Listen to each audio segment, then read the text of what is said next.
reason why I'm kind of happy that you're here is to show that sometimes people with beef can come together. Or let's say whatever it was that we had. Yeah. Okay, because you can say, well, I had no beef with you, but the point is that it was.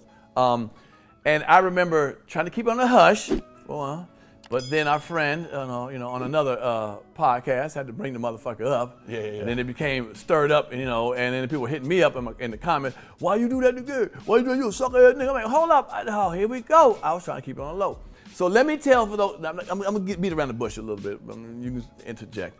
But it basically was hearsay or someone said something, okay. So the point was, how it started with me was a promoter told me, Gary has a problem with you. And I said, what? What the fuck he has a problem with me for? He said, you can't work with him. I said, man, whatever. So I asked the promoter at the time, I said, how really came to hell on my end? I said, well, what did he say? He said, you be doing the same, he said, you be doing the same jokes over and over again. I said, man, fuck him. He do the same jokes over and over again. Now what happened was I realized that this promoter was just bullshit and he didn't know the answer, so he just threw that in as an asshole to tell me something. You get what I'm saying? Yeah. And I'm like, that's what Gary said? Fuck Gary. At that point I was like, fuck you. So it was fuck you for a minute, for a while. I was like, fuck it. So finally I kept going back and forth for like a year or two. I said, you were at a venue in Atlanta, big venue. I said, let me go talk to him and see what the hell's going on. So I go there and I'm looking for you and I couldn't find you.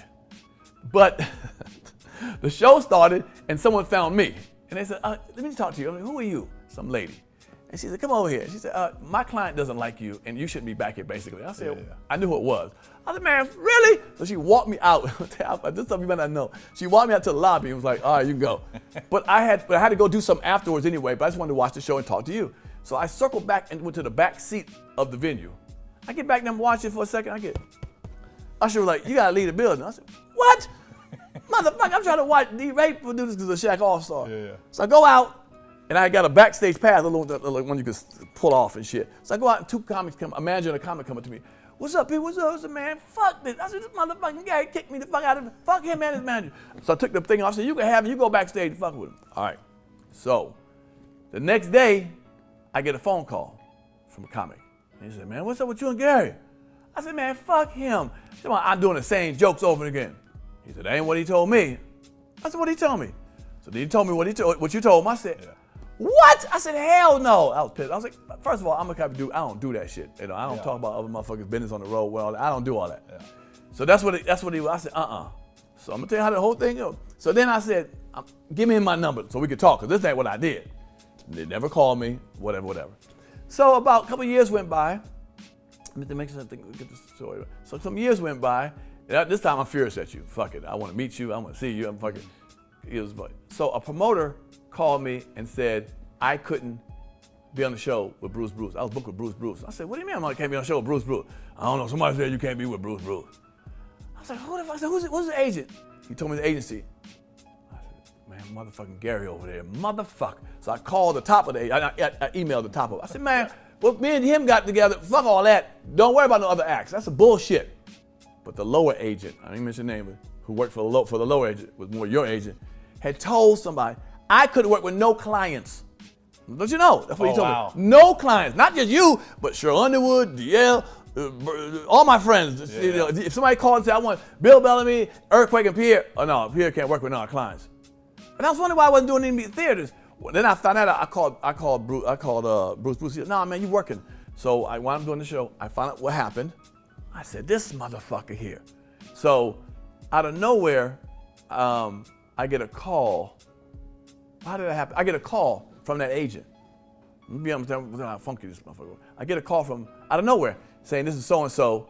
I thought somebody was bullshitting me. I thought they fucking with me. Man, fuck you, I hung the phone up. Then he sent me his V card. The V card for those, all the businesses, and it said where you work for and all. He said, if you're in LA anytime soon, I want to sit down and talk with you. I said, all right. I happened to go to LA like 3 days later. Just happened to coincidence from Atlanta. I go to LA. I meet with him in his office. You know who I'm going. I sit down with him. It's a true story. He said, man.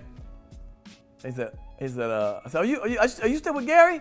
Fuck Gary. I ain't with him. He fucking left. Fuck his ass. Oh, I know what you're talking about. He said, fuck him. I'm telling you what he said. And his wife and her fake titties, I hope she get cancer. And I said, hold on. And I said, no, you can't say that, dude. You can't say that now, man. No, I know that's not exactly cool. what you're talking about. I know, right? You know, I said, hell no, you can't say that now, dude. That's not cool. Because when you was with the motherfucker, you didn't say, you like, oh, bullshit, I'm the fucking around. I said, nah, man, that's fucked up. And he said, I promise you I'm going to get you all the money that I lost you with that. Of course, that didn't happen. Yeah. And then finally, you know, me and you stumbled into each other a couple of times trying to get something happening. And finally, I saw you at a my boy worked with you recently at a comedy club. I said, man, all this time I got a dislike for you. This has been 10 years. Yeah.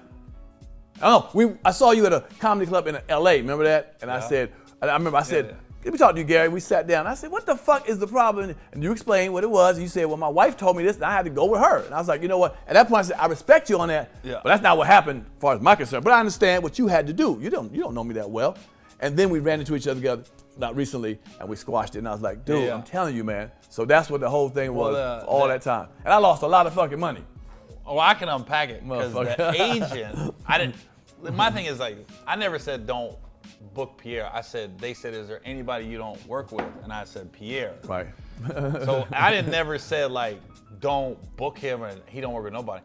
But as you can see, I know what agent you're talking about. Mm-hmm. He's an emotional, like when I let him go, I'm more the dude, like agents are like gear shifts in a car. You're gonna switch the first second. You ain't gonna be with, most people aren't with the same agency their whole life. When I let that particular agent go, I remember I wasn't trying to email him. I was trying to do a respectful thing. I called him. I'll never forget, I was at the Dallas airport.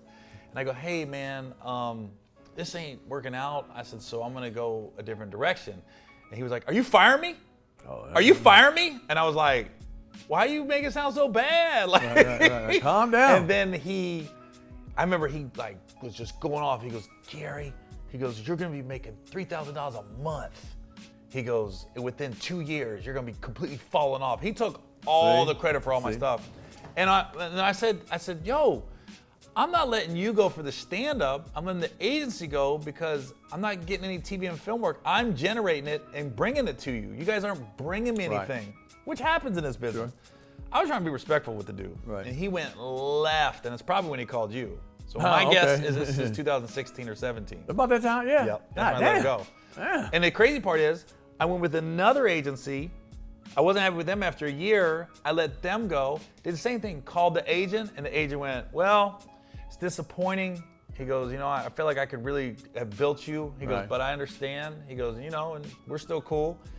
I said, that dude, like, you a football fan? He's a Jets fan.